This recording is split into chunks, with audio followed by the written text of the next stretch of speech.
ማንቸስተርን ትተህ ኑሮህን ደግፍ ማለቴ ያመጣብኝ ጣጣ።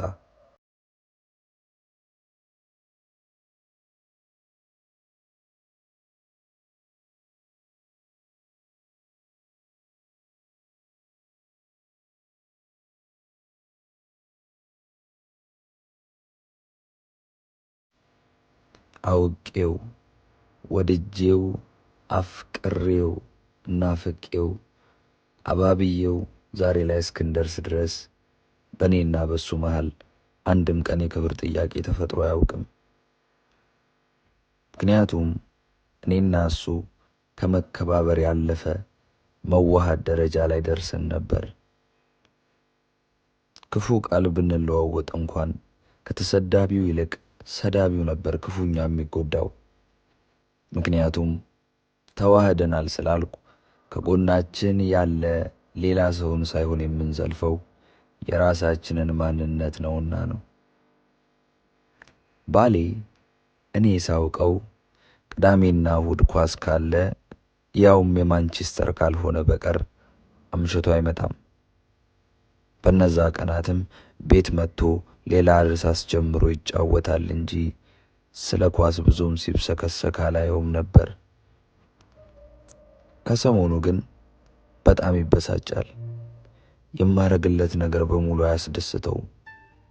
እኔ እንደውም ጭንቀት ከሆነ እንደሚያብሰከስከው በላብ እንዲወጣለት ብዬ ወደ መኝታ ቤት ብጋብዘው ጭራሽ ይገላምጠኛል። ባሌ ግን ምን ሆነ ነው? ምንም ነው መልሱ። ትመለስ ያለለት ቀን ባክሽ የማንቸስተር የሚባል ቡድን ሊያሳብደን እኮ ነው።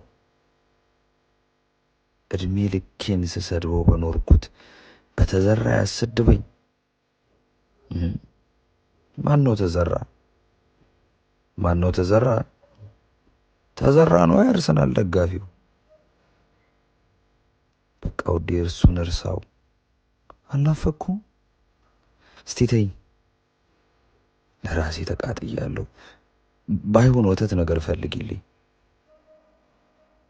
ታዲያ ወተቱን ከምንጩ አይሻልም አልኩት በማባበል ፈገግታ። ገፈተረኝ። ከየት እንደመጣ በማላውቀው ንዴት ጮኸብኝ። ሲጀመር አንቺ ተረድተሽኝ አታውቂ። ለባልሽ ክብር ሰጥተሽ አታውቂ። መታዘዝ እንደ ተራራ ነው የሚከብድሽ። አርጊ የተባልሽውን ማድረግ ሞት መስሎ ነው የሚታይሽ። ምን ሲለኝ አንቺን እንዳገባው አለኝ። የቆምኩበት መሬት እየከዳኝ እኔም እልህ ይዞኝ መንተክተክ ጀመርኩ። ከማንቸስተር ውጪ ኑሮውን እንኳን በቅጡ መደገፍ የማትችለውን ቦዘኔ አግብቼ ሰው ማድረጌ ነበር የኔ ጥፋት። ልክ ነህ። ክብርን የማያውቅ ሰው ክብር ቢሰጡት ቤት በኩል ሊረዳው አልኩት። ውጪልኝ ብሎ እንደ ሴት አገሩን አቀለጠው። ወጣሁለት። ለብዙ ሰዓታት መንግስት በሰራው ተርሚናል ላይ ተቀምጬ ከአሁን አሁን ደውሎ ይቅርታ ተመለሺ ይለኛል ብዬ ጠበቅኩ። ግን እሱ ሳይደውል ነጋ። አጠገቤ ያለ ባስ ጠባቂ ሬዲዮ ያዳምጣል። በሬዲዮ ውስጥ በትላንቱ የእንግሊዝ ፕሪሚየር ሊግ ጨዋታ ማንቸስተር ዩናይትድ ሽንፈት አስተናግዷል ብሎ መልካም ቀን ይሆነላችሁ አለ። ለኔ ግን ማንቸስተር ዩናይትድ ማታ ተሸንፎ ዛሬን መቀማቱን ማን በነገረው?